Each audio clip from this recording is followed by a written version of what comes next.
Hi Angela, I'm Alexa. Hi, Lovely nice to to meet meet you. you. Thank you for coming along today. Welcome. So before we do anything, I just want to introduce myself and sort of what my role is going to be today. So welcome to the gym. I'm one of the PTs here. And it's going to be my responsibility to take you through this session in a really informed and safe manner.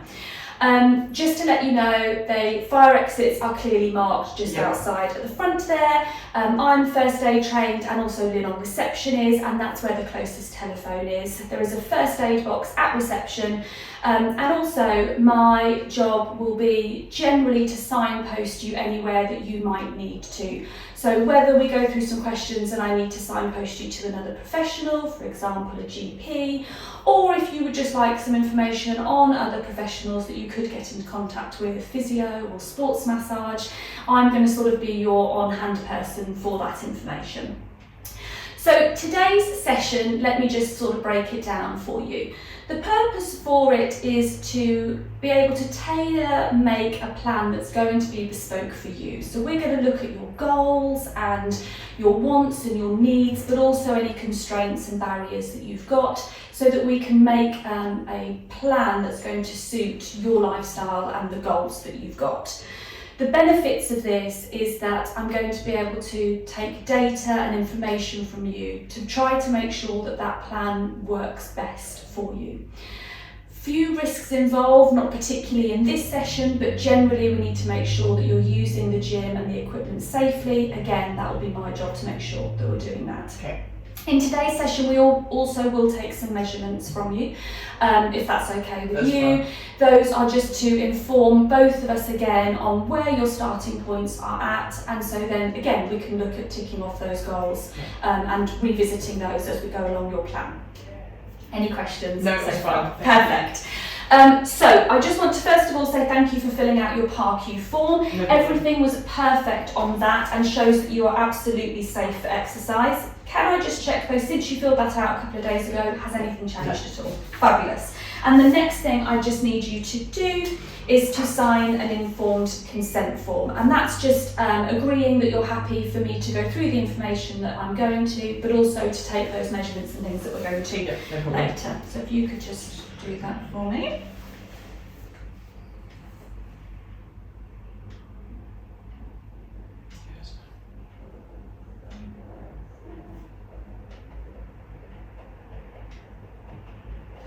Perfect, that's great.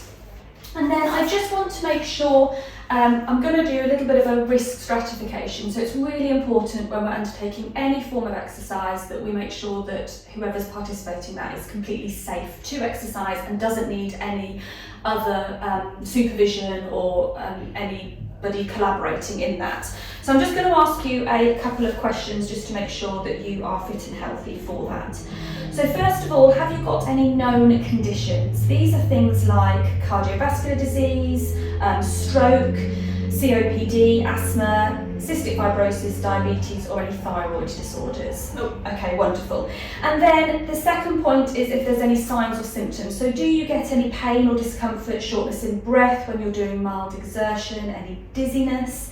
Any water retention that you don't know a reason behind, any palpitations, any heart murmurs that you know of, or unusual fatigue or shortness of breath with just your general day-to-day activities? No. Lovely. And then lastly, just want to check that there's no risk factors. So is there any family history? Do you smoke? And have you found out from your doctor that you're pre-diabetic or anything like that? No. Lovely. So you are very low risk, so you are very welcome to do an unsupervised programme, obviously helped and supported by myself. Great. Any questions at all relating to that? No, it's fine. No, you're happy. Perfect. So let's get on to why you're here. Tell me what your overarching goals are. So I want to get fitter. Okay. And I want to lose weight. Okay. And the two will hopefully go together. Yeah, absolutely. I want to get stronger. Yeah. I feel quite weak or weaker than I used to when I'm at work. So sort of my aim is to be able to run the Great North Half Marathon, which is in September. And I think to be able to realistically do that, that will help me lose weight, but I need to lose weight to be able to make it easier to run. Yeah. And I need to get stronger to be able to support do the endurance of it. Perfect. And have you got a time in mind of what you'd like to do your half marathon in? I think probably 2.5 is probably realistic. Yeah. I did one good a few years ago, and it was sort of 2 hours. But I think I've been running consistently for longer than I have now. Okay. So I think trying to aim for that is not realistic. But I'm hoping that 2.5 or thereabouts is. Okay, perfect. So overarching goals then, let's break those down. So you'd like to lose some weight, which is going to help support your running, help you feel healthier. Yep. You'd like to obviously increase your cardio, respiratory fitness levels, because we're going to be working towards that half marathon in about 16 weeks or so. It's rapidly approaching. And then you'd like to increase strength Yeah. To support all of that Yeah. and sort of tie it up in a bow. Yeah. Fantastic. So obviously you've signed up for something which shows that a motivator for you is having an end goal. So that's really good to know. So have you started your running journey already in this plan? So I've almost got to 5k. I was doing the couch to 5k. Yeah. I'm running for 30 minutes. But just shy of so I'm just at the end. I've got one more run. I'm just at the end of that programme basically. And you talked that you obviously run in the past, so Yeah. that's something. Would you say that running is an exercise preference of yours? Yeah, I really enjoy it. Yeah. When I get into it, I really enjoy it. That's what I do enjoy. I like walking as well, but running's my favourite. Perfect. And what about any other past sort of history of exercise? Obviously running has played a part in that. Is there anything else that you've done? No, I mean I ran a lot when I was at school. Yeah. And then sort of life, jobs, shift work, getting away, kids, stopped. Yeah. Restarted again about 10 years ago, and then again, stopped, and COVID and all of those things. Yeah. I've always thought I should go to the gym, but I've never really known what to do there. So it's just been easier to go for a run. Okay, so that's great to know that we've got something that you prefer to do. So we really want to hone that, because if you enjoy it, that's going to be something that you're going to do because you're excited to do it. The gym's going to be something that's a little bit new to you, so this strength training will be new, but we could have a think about the setting that we do that in, so it doesn't necessarily always have to be in a gym. We could use these exercises and work outside if outside is a preference for you. So that's going to be something to really think about, that perhaps a motivator for you will be your outdoor running, but a barrier slightly might be that the gym is new to you. So their first short-term goal really wants to be about setting a routine, if anything. Fantastic. What about dietary habits generally? How do you feel your diet is? So shift work makes it hard. Yeah. I'm a paramedic, so we tend to eat. There's always that thing that you're going to get a job at lunchtime. Lunchtime can be 3 o'clock, it can be 4 o'clock, it can be 5 o'clock. So you end up often snacking on the way to another job because you know that you're not going to get something to eat for ages, but then you're still having your lunch at some point. So it's really easy to put weight on. And also it's just simple things like storing food. We have half an hour break in a 12-hour shift, so if you take in a healthy meal, trying to heat it up and eat it and have a bit of downtime is hard.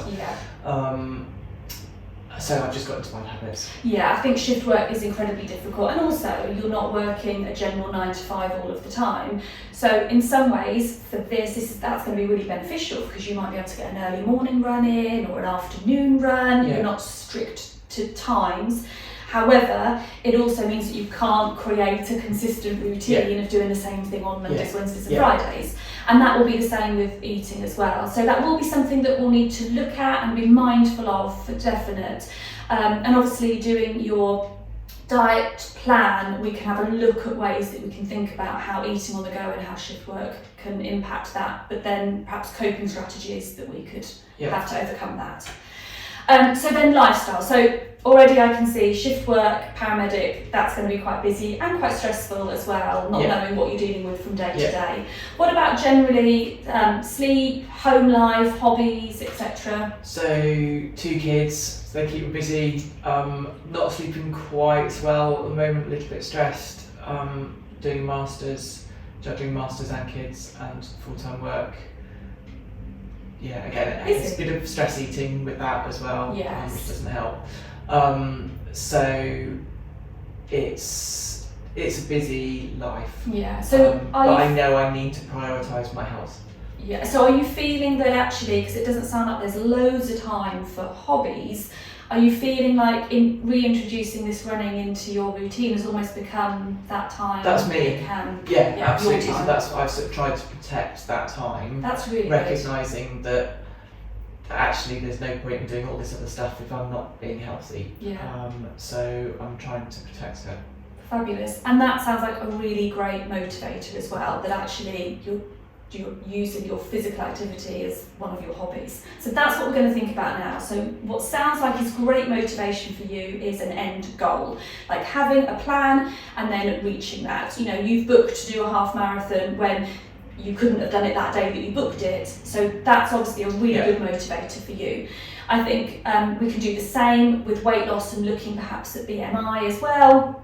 Again, that can be a motivator for you to see where you're going, and also we could use that in your strength training too, to see advancements, and I think that's really going to help to motivate and inspire you to keep working through the plan.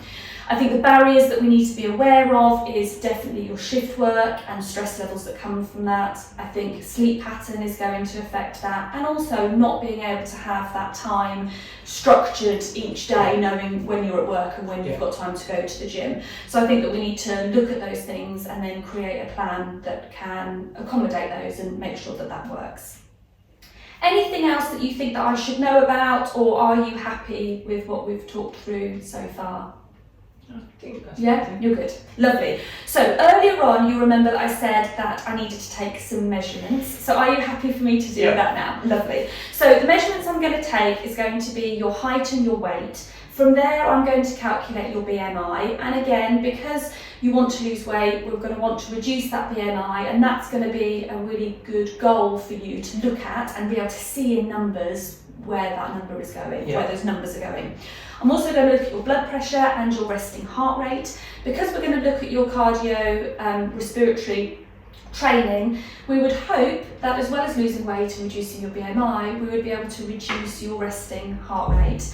And if your blood pressure teeters between normal and a little bit high, then we'd hope that that would reduce as well. However, I don't think that will probably be the case. I think we'd look at more of that resting heart rate coming down. So if you want to pop your shoes off, you can do that, and we will take a quick weight measurement.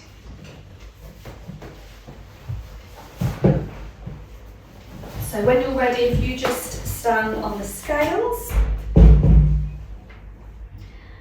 Lovely, that's great. You can hop off. We'll just note that down. And then if you just stand with your back against the wall there. Let me move those. Perfect. And then I'm just going to make a mark there. Lovely. You take a seat. I'm just going to get your height measurement there.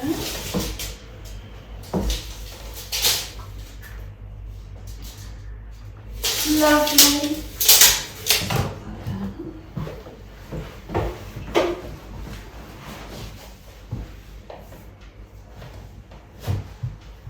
Okay, so then if I could get you to produce me an arm, I'll get your blood pressure. Now I'm going to take this 3 times. It's really important that you're relaxed when we're doing this, so I'm not going to talk to you, and then I'll take an average of those 3.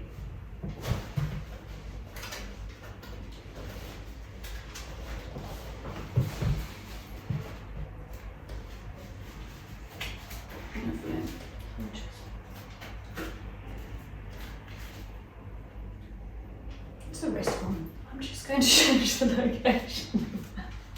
I wondered why it would go around. Is that right? Yep. So you relax, and then we're just going to start. This is also going to take your resting pulse rate as well.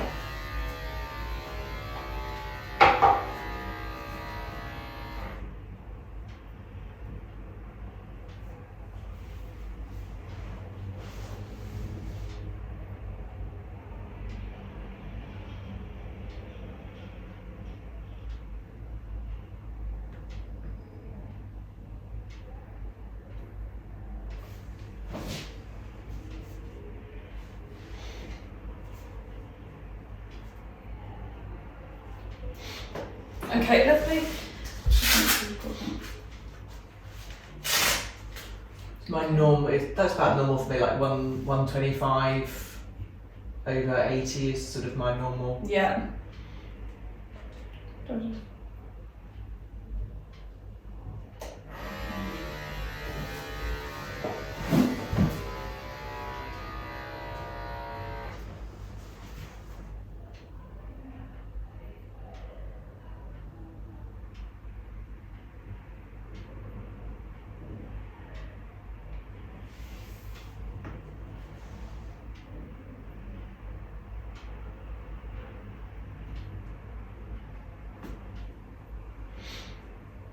Lovely.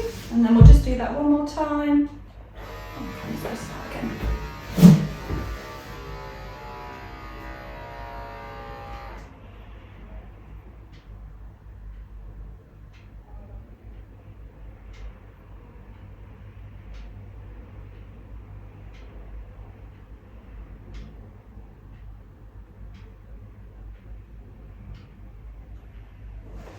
Lovely. That's great. Thank you. So actually they all came back fairly close and is in a nice healthy range, and your resting heart rate was around 63, which is fairly good as well. So that's what we'll look at. I've just calculated while we were doing that your BMI, and that's sitting at 29, so that's a number that we're going to look just to bring down a little bit into a healthier range. But you know that, and that's actually what we're working towards. Yeah. Exactly. Any questions about any of that data? Lovely. So that will all be logged and kept safe. Obviously, all of your data will be kept safe and locked away, but we can refer back to that as we're advancing through your programme.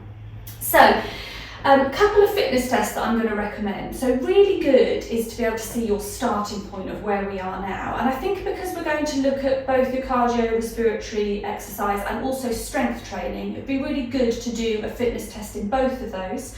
So we can see where you are. We can also have a look at data of where that sits you in sort of fitness levels generally across people globally. But more importantly, that we can then repeat those fitness tests throughout your programme so we can see advancements that you've made. Yeah. So the one for your cardiorespiratory test, I recommend the Cooper 1.5 mile run. Does what it says on the tin. You're going to run as fast as you can for 1.5 miles, and we're going to record the time that it takes you to do that. Okay. We can then look at that time on the sort of healthy and fitness range generally, but for you, we can then log that time and repeat that test. Okay. I would say after the 4-week mark, the 8-week mark, and the 12-week mark, and I will definitely would see that the time would decrease, so you're obviously speeding up, which is what we want to look at because obviously we're working towards that goal of your half marathon. For your strength fitness test, I would recommend the 60-second push-up challenge. Again, does what it says on the tin. For 60 seconds, you're going to see how many full press-ups that you can do in that time. And then again, I think taking that after the 4-week, 8-week and 12-week mark means that we can see how your upper body strength has increased over that time. So those would be 2 fitness test recommendations I think would be really good to start off with. Yeah. So let's wrap all of that up in a bow and let's have a look at our goals. So we're going to look at short, medium and long-term goals, and we're going to make those SMART goals, so really specific. So I think that your first short-term goal would be just building a routine. Now, this is going to be something new to you. The running outside isn't new to you, but now building that into a gym routine is going to be new. So I think in those first 4 weeks, we just need to make sure that we're getting that routine in. I think starting off with perhaps 2 times a week, and then perhaps by the end of that block, looking if we can start to increase it to 3 times a week. I think a realistic goal would be to perhaps try to lose about half a stone, perhaps 6 or 7 pounds would be really good. I think then you'd start to see some benefits and that would help to motivate you. And also I think in those first 4 weeks would be really good to focus on your 5k time. Yeah. You said that you're now running 5k, but you're not quite getting it at 30 minutes, which shows that you would like to get it at 30 minutes. So I think that would be a really good thing to do. Plus, you say that your motivators are definitely having a goal. Well, all of that is a goal, but even better, why not let's look at what 5k races that you could put yourself in for at that 4 week mark, Yeah. so that you've got something to work towards. That's a good idea. Then I think our medium-term goals, again, we now need to solidify that routine. So now you've built the routine, now let's solidify it and make sure that you're attending those sessions 3 times a week. So now you're building on that.